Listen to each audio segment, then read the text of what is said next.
Intense wind and rain did cause some trees and power outages in Benton County. Right now, utility crews are trying to fix some of that damage. 5 News reporter Robert Boyd is live in Benton County. What do you see out there, Robert?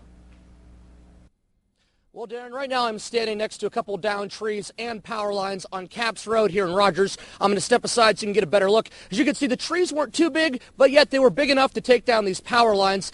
Now, we're not sure how many people are affected by this, since this is a pretty rural road out in Benton County. We can tell you it's pretty interesting that we would have a storm today, because this week members from FEMA are in Benton County checking up on residents affected by last month's floods. And earlier tonight we talked to a resident who said he badly needs some federal funding.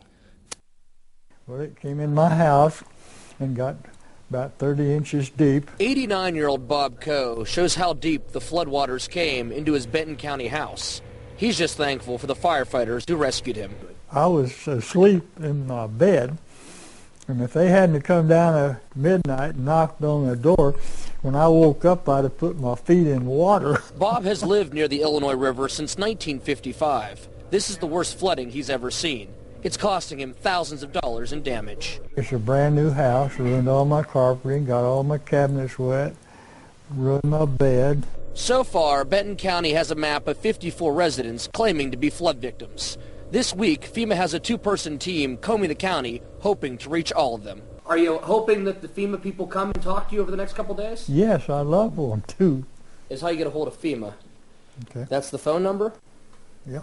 And there's a website. Bob said he had no idea federal aid was even eligible until 5 News came knocking at his door. He said he would love some help putting his house back together. It's hard to cope with it alone, and I've never been through anything like this, and I'm by myself. My wife passed away 5 years ago, and I'm by myself. I don't have no one to talk to, and it's just more than I can handle it. Now, when FEMA reaches these residents like Bob, they take it by a case-by-case basis. In some instances, the victims will receive grant money and they will not have to pay it back. But in other instances, they'll just receive a loan, which will eventually have to be paid back. So again, it's all up to each individual instance. Live in Benton County, Robert Boyd, 5 News. All right, Robert, thanks. Good story. For more information on how to apply for FEMA and federal aid, you can visit our website at 5newsonline.com.